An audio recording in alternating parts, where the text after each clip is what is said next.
¿Qué tal, estimados amigos? Aquí estamos con ustedes una vez más para continuar aprendiendo sobre esta maravillosa religión católica. Decía un filósofo y economista alemán muy influyente en todo lo que es el siglo pasado y creo que todavía en el actual, se llamaba Carlos Marx, así en español. Su nombre es más conocido como Karl Marx, fundador del comunismo científico. Él decía que la religión católica era una superestructura. Él, obviamente, como ateo, fomentó de hecho mucho el ateísmo, pero a él le llamaba la atención la Iglesia Católica precisamente por lo grande que es, por cómo ha perdurado a lo largo de 2000 años y por todos los elementos que contienen, ¿no? Pues de lo que hemos ido aprendiendo, ¿no? Los mandamientos, sacramentos, tanta cosa, ¿no? Todo lo que es pues todo lo que forma a la Iglesia Católica. Por eso le llamaba una superestructura que más o menos, en palabras más entendibles, podríamos decir como una superinstitución. Por ejemplo, un departamento de gobierno, que les diré yo, la Secretaría de Educación Pública, por ejemplo, pues es una institución, ¿no? Que tiene un secretario, un director, tiene, pues, dirige todas las escuelas de un país, tiene todo un reglamento, tiene un magisterio a su servicio, en este caso los maestros, ¿no? Pues ese es un ejemplo, ¿no? De lo que es una institución, o la Secretaría de Salud Pública, ¿no? Que dirige todos los centros de salud y hospitales públicos, también es una institución, y muchas otras. El mismo gobierno es una institución.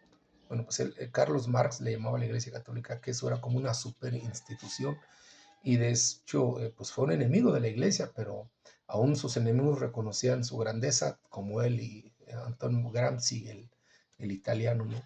Que ideó muchas cosas para destruirla. La han herido, pero no la han destruido, y creo que no lo van a lograr.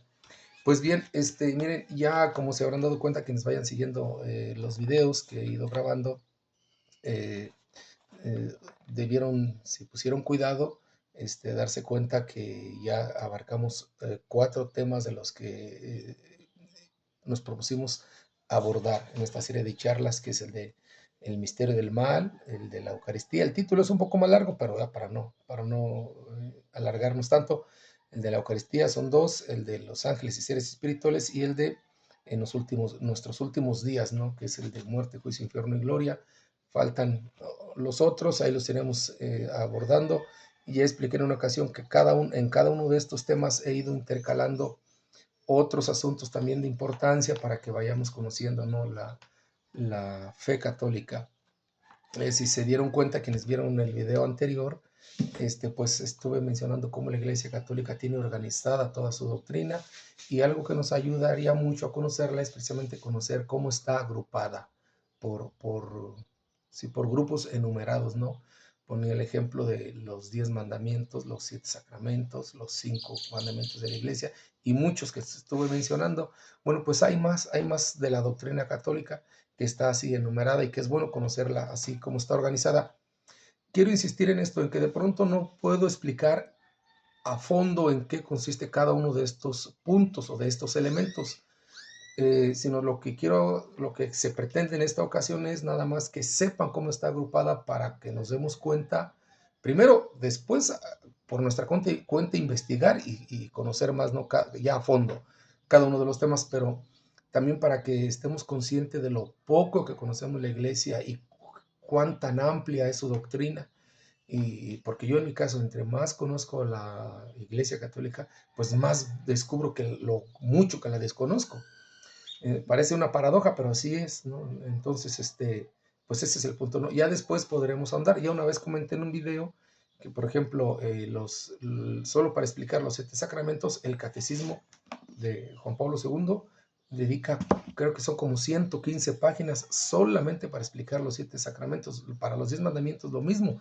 Ahorita no es el punto. Sí es importante saberlos de memoria, desde luego, pero también después ahondar y investigar y conocerlos en qué consiste cada uno. Porque, por ejemplo, yo una ocasión que di una plática para padres y padrinos de confirmación, creo, me tocó el explicar el sacramento de la confesión o de la reconciliación, como también se le conoce, y pues se llevó más de una hora solo para explicarlo. Entonces, pues así es. Entonces, ¿por qué? Porque si no, vamos a decir, es bueno saberlos de memoria, desde luego, pero también conocerlos a fondo, porque si no, pues vamos a estar como si en la escuela primaria nos aprendimos las tablas de multiplicar y solo allí nos quedamos, pues sí, sí nos sirven, pero lo importante es también después saberlas manejar para poder hacer una multiplicación, una división. En las divisiones, quienes recuerden se darán cuenta que las divisiones nos las enseñaron después de las sumas, las restas y las multiplicaciones. ¿Por qué? Porque en las divisiones ya tenemos que estar multiplicando, ¿no? Allí las cifras para poder ir sacando las cuentas de una división. Entonces, pues no terminas. ¿Ves? Si solamente aprendemos a enumerarlos y ahí queda, no. También hay que conocerlos ya más a fondo, pero también sirve conocerlos pues solamente, como les digo, para conocerla así a grande rasgo y tener un panorama general de toda la doctrina. Sí, espero ahí me haya explicado. Pues vamos en esta ocasión a continuar con esto. Miren, otra de las cosas que la iglesia tiene así, así como enumerada, bueno, pues es las famosas 7 peticiones del Padre Nuestro. En el Padre Nuestro hay 7 peticiones para que pongan cuidado la próxima vez que lo recen. 3 tienen que ver con peticiones en favor de la gloria de Dios y 4 en favor de nuestras necesidades. Están, por ejemplo, cuando lo rezamos y ponen cuidado, que voy a dar una breve explicación. Hay muchísimo en cada una de las peticiones, pero insisto, es solo para que tengamos una idea general. Le pedimos por la santificación del nombre de Dios, por la venida de su reino y porque se haga su voluntad en el cielo y en la tierra. Esas 3. En las otras 4, pues pedimos que nos dé el pan de cada día, que perdone nuestras ofensas, que nos libre de las tentaciones y que nos libre del mal. Esas 4 tienen que ver con nosotros. Ya los teólogos y quienes conocen explican que cuando decimos el pan, no solamente es al alimento físico, sino también a la Eucaristía, a la Sagrada Comunión. Por eso es que se reza siempre en la misa antes de la comunión. Ya después de que termina toda la plegaria eucarística, sigue el rito de la comunión y ahí inicia el Padre Nuestro. También por eso es que nos damos la paz, para estar en paz con nuestros semejantes antes de comulgar. Así es de que no se escondan o no se retiren de una persona con la que hayan tenido una enemistad. Creo que eso sería feo, ¿no? Que vieran una persona en misa con la que no se llevan bien o con la que, no sé, y como que retirarse. Yo pienso que sería feo. No me ha tocado a mí, ojalá nunca me toque. Y si estoy o está ella, llego y me siento y descubro que ahí está, pues creo que me tengo que quedar y darle la mano. Pues yo creo que es lo más apropiado, no tenemos por qué huirle. Pero bueno, ese es otro tema. Bueno, entonces ya está aquí las 7 peticiones del Padre Nuestro. Hay también las 6, fíjense bien, 6 tipos de oración. Esto está aquí en el catecismo, lo he tomado de aquí. En los 6 tipos de oración, es decir, las 7 tipos de oraciones que hacemos cuando nos dirigimos a Dios para pedirle, para adorarlo y para darle gracias. Pedirle, adorarle y darle gracias. Cada una de estas se subdivide, vamos, como en 2, ¿no? Le pedimos en la de peticiones, petición e intercesión, como cuando tiene que ver con las peticiones, pues cuando pedimos la intercesión de la Virgen o de alguno de los santos, ¿no? Está también la de adoración y bendición. Adoramos a Dios y le bendecimos también en nuestras oraciones. Y la acción de gracias es cuando le damos gracias y con ello lo alabamos. Entonces es acción de gracias y alabanza. Entonces son 6. Puede ser que en alguna oración que ustedes hagan o que hagamos solamente sea para darle gracias, en algo otra solo para alabarlo, es decir, cuando le cantamos, ¿no? Alguna alabanza, un himno, un salmo. Puede ser que en algunas oraciones solo lo hagamos para pedirle perdón, o pueden ser todas juntas. En una misma oración también igual puede hacer todo usted. Y yo por lo general casi siempre que me dirijo al Señor es para pedirle perdón. Pues desgraciadamente no soy muy pecador y tengo que estar constantemente pidiéndole perdón por mis errores, por mis pecados. ¿Por qué? Pues porque constantemente estamos expuestos, ¿no? Y esto nos lleva a otro punto, las 4 formas de pecar. Hay 4 formas de pecar que las mencionamos en el credo: de pensamiento, cuando pensamos algo inapropiado, algo que es pecaminoso; de palabra, obra y omisión. Es cuando hablamos, decimos algo, una mentira, una injuria, un insulto, lo que sea. Obra cuando actuamos o hacemos algo, y omisión cuando dejamos de hacer algo que debimos de haber hecho. Son las 4 formas de pecar. Acuérdense, están en el yo confieso, perdón, creo que dije credo, no están en el yo confieso que se debe de rezar al iniciar la misa. Entonces, bueno, pues así, estas oraciones o estas seis formas de oración, normalmente también están en la misa, por eso dice algunos teólogos que la misa es la oración perfecta, además que ahí existe la propiciación o la expiación de nuestros pecados, ¿no? Por el sacrificio y las ofrendas que ahí se hacen del Hijo al Padre en el rito de la consagración y de las ofrendas, ¿no? Ok, entonces, pues estas son los 6 tipos de oración. Estos 6 tipos de oración, la iglesia también los pone en 3 grados de oración. Fíjense, no confundir. Hay los 6 tipos de oración y los 3 grados de oración, que es la vocal, cuando hablamos, rezando y orando hablamos, la meditativa o la de meditación en nuestro pensamiento, con nuestro corazón, y la de contemplación. Entonces está la vocal, la meditativa y la contemplativa. La contemplativa es un poquito una forma de oración o de comunicación más profunda, más obviamente es en el silencio, estando frente al Santísimo. Por eso en la misa tridentina, la misa que se celebró durante más de 1500 años de que hay registro, y que es la que se celebra ya muy poco, son pocos los lugares donde se celebra, que pues toda la gente que sea más o menos de mi edad, sus padres de estas personas de seguro la conocieron. Es decir, toda persona que ahorita tenga 70 años, de niño cuando menos conoció esta misa. Entonces en esta misa el sacerdote se le ve la espalda y él está hacia el tabernáculo que estaba pues en el centro abajo del retablo, y ahí, ¿no? Por eso se hacían tan adornados el fondo de los templos antiguos. Ahí estaba o está en los templos antiguos todavía, donde no lo pudieron quitar. Ahí está el sagrario, el tabernáculo, y allí se le miraba la espalda al sacerdote. En estas misas son de mucho silencio, no se escuchan las oraciones del sacerdote y mucha gente las considera aburridas, pero son misas de mucho silencio. De hecho, se usa y se puede en estas misas de la gente llevarse su rosario y estarlo rezando, porque muchos en silencio. Solamente ya después el sacerdote, cuando da el sermón, ahí él habla, ¿no? Y da la explicación, pero son misas donde hay mucho silencio. Entonces, no es que sean aburridas, no es que, es que la gente no se beneficiaba, no, ahí es estar en contemplación, en meditación. Y también igual rezando el rosario. Miren, el catecismo da voy a dar una poca explicación sobre lo que tiene que ver con la oración contemplativa. Son varios numerales, no sé, es aquí, y pues por acá continúa, ¿no?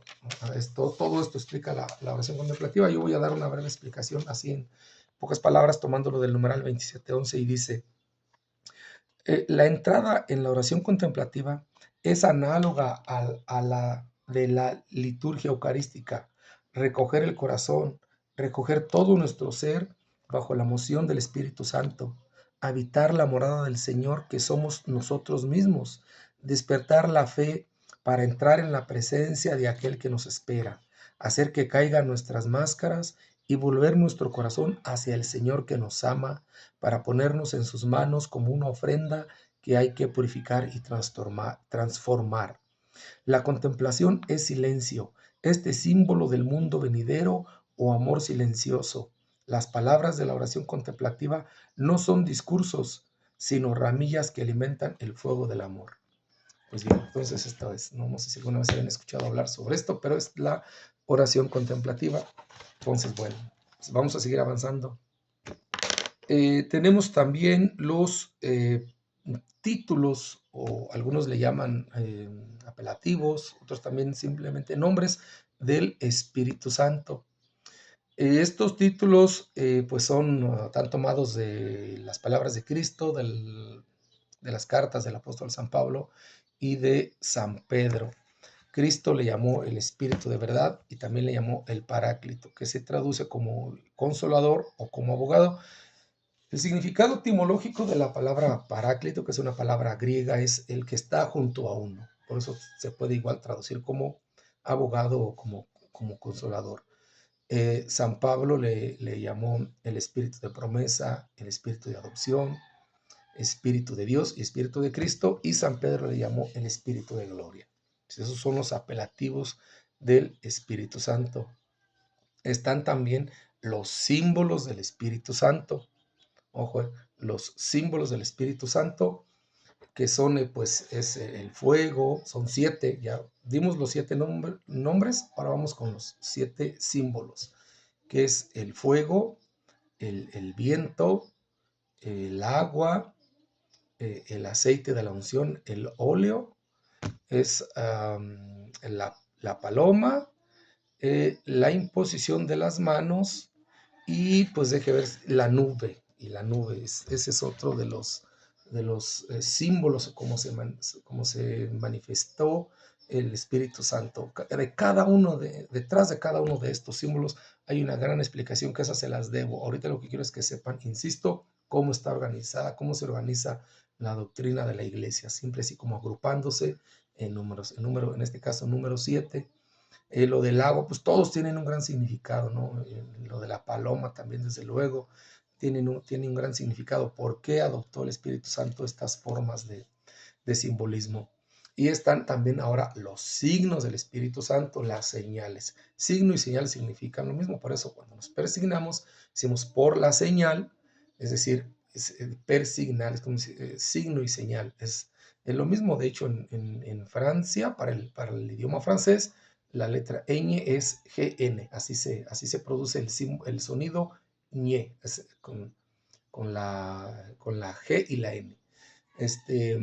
Creo que hay un futbolista francés jugando en los Tigres de la Universidad de Nuevo León, que es Guignac, y así lleva la G y la N. Bueno, un ejemplo, ¿no? Entonces, signo o señal es lo mismo, y hay los 5 signos del Espíritu Santo. Miren, estos signos del Espíritu Santo, 4 de ellos se reflejan muy claramente en un pasaje de la Escritura en el libro de los Hechos, cuando el apóstol Felipe viaja a Samaria. Hubo una persecución en Jerusalén. Fíjense, ahí está un ejemplo cómo a veces siempre del mal surgen cosas buenas, a veces por mucho que nos parezca increíble, pero surge persecución en Jerusalén y hay como una dispersión de algunos apóstoles, y eso hace que también contribuyó a que se esparciera el evangelio. Felipe viaja a Samaria y vamos a leer del libro de los Hechos ese pasaje, porque ahí se ven 4 signos del Espíritu Santo, ¿no? Dice así, mire. Dice, los que se habían dispersado fueron anunciando la palabra. Felipe bajó a la ciudad de Samaria y predicaba a Cristo. Las multitudes, unánimes, prestaban atención a lo que Felipe decía, pues oían y veían las obras que hacía, porque de muchos poseídos salían espíritus malos, dando fuertes gritos, y muchos paralíticos y lisiados quedaban curados, y hubo gran alegría en aquella ciudad. Fíjense, aquí se ven 4 signos del Espíritu Santo. Primero, una persona en la que actúa, en la que opera el Espíritu Santo, pues lo primero va a predicar a Cristo, va a hablar de su fe, va a hablar de su fe con gusto, con satisfacción. No le va a dar pena ni vergüenza decir soy cristiano, más ahorita en un mundo en la que se presenta como valor cosas que son contrarias a la moral cristiana. Entonces, pues ese es, digamos, como que el primer efecto, ¿no?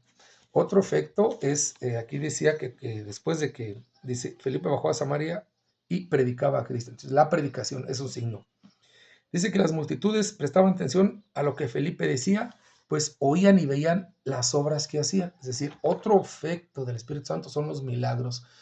En la difusión del Evangelio en el mundo a lo largo de la historia siempre ha ido acompañado de milagros, de obras portentosas, y ese es otro signo, los milagros. Dice que también, salían muchos espíritus malignos de personas que estaban poseídas. Entonces, ese es otro signo. No puede convivir un demonio con el Espíritu Santo dentro de una persona. Entonces, una persona en la que está actuando el Espíritu Santo, pues va a salirse un demonio si lo tiene. De hecho, los exorcistas pues hacen sus exorcismos con el Espíritu Santo, ¿no? Entonces, otro efecto, dice, y hubo gran alegría en aquella ciudad. Pues una persona en la que actúa, en la que opera el Espíritu Santo, no va a ser una persona amargada, no va a ser una persona, pues sí, eh, eh, que hasta cause desagrado hablar con ella, ¿no? Sino todo lo contrario, va a ser una persona alegre, con las que inclusive nos gusta hablar, nos gusta platicar y con las que nos gusta convivir, porque nos contagia, ¿no? De su positivismo, de su actitud tan positiva y tan alegre. Dices, es un efecto también del Espíritu Santo, la alegría. Yo he conocido personas que están enfermas y aún así se les ve alegres y jamás se les ocurre maldecir su suerte o culpar al Señor ni nada. Pues estos son los cuatro de los 5 signos. Otros signos es el amor y eso se refleja en otros pasajes de la Escritura. No vamos a abordarlos ahorita por cuestión de tiempo, pero pues ese es uno de los, son las 5 señales del Espíritu Santo. Entonces acuérdense, todo esto tiene que ver con la teología del Espíritu Santo. En el video anterior hablamos los, de los dones del Espíritu Santo y de los frutos del Espíritu Santo, los 7 dones y los 12 frutos. Ahorita hablamos de los 7 apelativos del Espíritu Santo, de los 7 títulos, también de los 7 símbolos y ahora de los 5 signos del Espíritu Santo. Entonces, fíjense, para que vean, pues la teología del Espíritu Santo, obviamente por ser Dios o la tercera persona de la Trinidad, pues es una teología también muy amplia. Algunos iglesias protestantes le llaman la neumatología, así como la teología en general está, vamos a ir subdividiéndose en cristología, todo lo que tiene que ver con Cristo, la del Espíritu Santo o neumatología, llamándole también así, que es la del Espíritu Santo. La mariología, ha habido a lo largo de la historia grandes mariólogos, no vamos ahorita a mencionar los nombres de ellos ni vamos a meternos en eso, pero también hay grandes expertos mariólogos que pueden dar. Para quien se le cuestione de por qué en la Iglesia Católica se venera tanto la Santísima Virgen, ahí está toda la explicación y sepan que aunque no la conozcan, no es como que la Iglesia sí se le haya ocurrido o que por ignorancia se le venera, como dicen algunos protestantes. No, no, no, no. Ha habido grandes mariólogos que con su teología mariana explican por qué es tan importante rendirle una hiperdulia, es una veneración elevada a la Santísima Virgen, a diferencia de la dulia o la veneración normal que se hace por los santos. La que es a Dios es la latría, para diferenciarla. No adoramos a la Virgen. A la Virgen se le rinde hiperdulia, o sea, es veneración elevada. Sí, así tal cual. Dulia a los santos y latría a Dios. Por eso es que cuando se adora algo que no es Dios, se dice es idolatría, es decir, cuando se adora a un ídolo que no son las imágenes, ni mucho menos. Bueno, aquí vamos a entrar, es un tema también muy, en lo que hay mucho que explicar, pero bueno, ahorita no nos vamos a desviar por ahí. El punto es que se sepa que para toda la iglesia tiene una explicación. Lo que pasa es que a veces no la conocemos y no nos sabemos defender ante gente de otras religiones. Bueno, ¿qué más hay?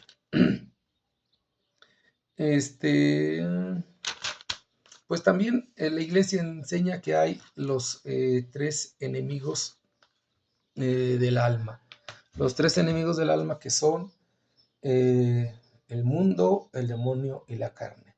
Hay inclusive alabanzas, canciones, sí, religiosas, que hablan que los mencionan, ¿no? Como para que la gente los memorice. Entonces son los 3 enemigos del alma. El mundo, es decir, todo el medio ambiente social que nos rodea, cuando el mundo exalta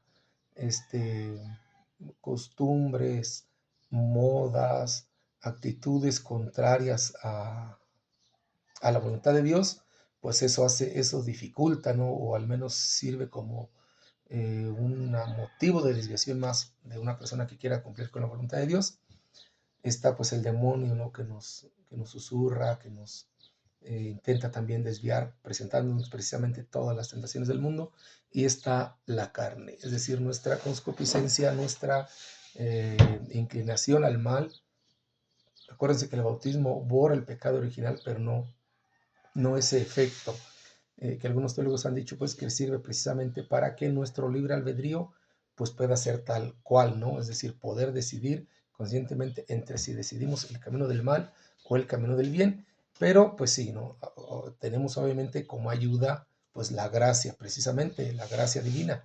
Entonces, pues la carne es precisamente eso, ¿no? Nuestra nuestra debilidad natural que la hace sentir apetencia por muchas cosas malas, por mucho del mal que existe, del mal moral, del mal también inclusive, ¿no? Después las tentaciones. Ojo, esto de las tentaciones tenemos también, sería bueno entenderlo, porque a veces creemos que las tentaciones son solo cosas que tienen que ver con eso, con el apetito, con el antojo hacia algo carnal, sobre todo de tema sexual, y nada que ver con eso. Cuando Satanás, el diablo, lleva a Jesucristo precisamente para tentarlo y le pide, lo sube a lo alto creo que de una torre, algo así, y le pide que se arroje diciéndole, arrójate si eres hijo de Dios, al fin que está escrito que él enviará a sus ángeles para que te lleven en sus manos. Y le dice Cristo, también está escrito, no tentarás al Señor tu Dios. Es decir, cuando decimos tentar, pues a Dios no se le puede proponer como algo para que antojándosele cometa un pecado, es absurdo. Tentar aquí tiene el significado de poner a prueba. Vamos a usar esa palabra porque creo que queda más claro. Tentar a alguien es ponerlo a prueba. No es ni siquiera tocarlo, porque a veces también creemos que tentar, y no, es ponerlo a prueba de manera maliciosa, probarlo, como si dijera, ok, pues si yo le voy a servir a Dios, a ver si es cierto que sirviéndole no me va a pasar nada. No, eso es ponerlo a prueba y eso es obviamente pecado. Cristo lo enseña y lo enseña la Escritura.